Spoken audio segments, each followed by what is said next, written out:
Okay, let's see how the new Secraft smoke pump works. It has the advantage of being a brushless motor, and the speed controller, unlike most other smoke pumps, is a normal brushless motor speed controller that we all know how it works and how to program. So the programming of it is very simple, just like any other electric motor. Due to it being for a smoke pump, we don't want it to simply come on and stay at a fixed RPM, because that could cause a problem if throwing in too much smoke into our exhausts when we have our engine at low revs, because it could fill the exhausts up with smoke and make the engine die. So what we're going to do is make a mix on the transmitter with the throttle, so the faster we're going, the more smoke, whereas the nearer we are to idle, the less smoke, thus avoiding any possible problems. Okay, let's see how to do it.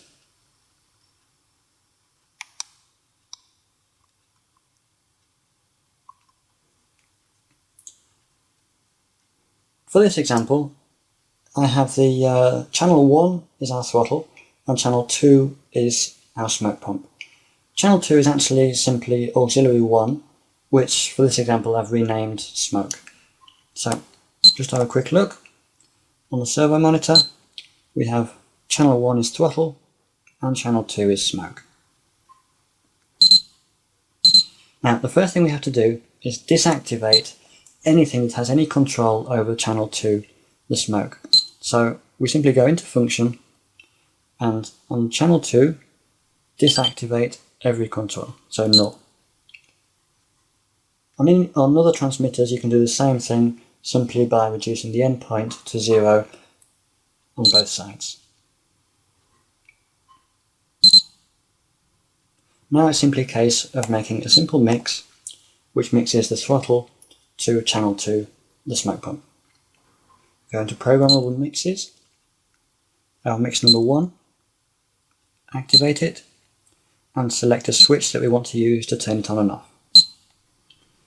I'm going to use SE and in its up position, as it is now. Now, the master, the one that's going to control the smoke, is the throttle. So the faster we go, the more smoke. The slave is going to be the smoke pump, obviously, as it's the one that has to listen to the throttle to know how much smoke to use. Now we simply make a mix that goes from -100 to -100 again. So we've got a nice long line, which means when we move the throttle, it goes with the line, which means you get more smoke. More RPM on the electric motor, more likely.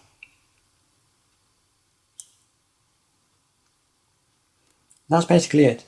Now, because we've made channel 2 not have any control at all, except for this mix, when this mix is off, the transmitter is still going to be telling the smoke pump to be at 0. So that's not full, it's not tick over, it's right in the middle. Now, to avoid the smoke pump coming on, we're simply going to make the exact same mix again, but rather than being linear, it's going to be offset to its off position. So we activate it. Again, we find the exact same switch as before, with the only difference being that this time it would be in the previously off position, which is the opposite. So we select that to be on. Master is still throttle, slave is still going to be smoke. And this time the offset is going to be where on the other mix we had the off position. So that's up here at 100%. So now, no matter what the throttle does, the smoke pump is going to be at 100%, which is its off position.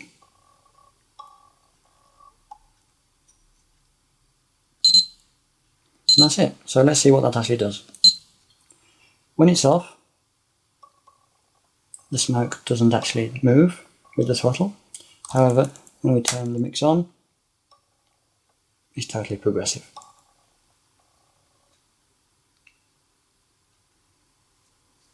Let's see what that does with the actual smoke pump itself.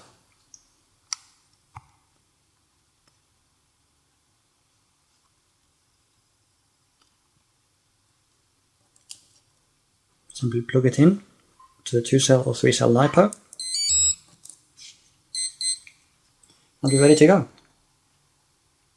With the mix on, now fully progressive, and no matter where we leave it, if we turn the mix off,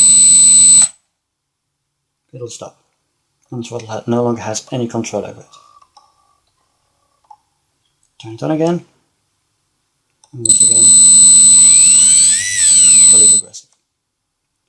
If for any reason you want to reprogram the pump to redetect the endpoints, it's just the same as any other electric motor, because again it's that normal brushless speed controller.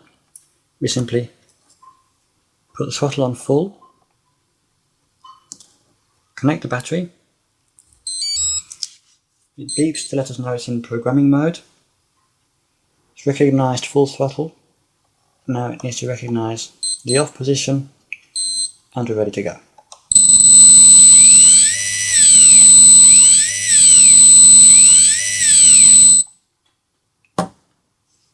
Now, if on full that's throwing too much smoke, that's very simple. We simply change the end point of that mix as follows. We go back into that number 1 mix, main one that makes the pump work, and on the high rate simply reduce it to however is necessary. So we've now got much lower RPM, and we can change that as necessary, and the pump will always follow what that line is doing.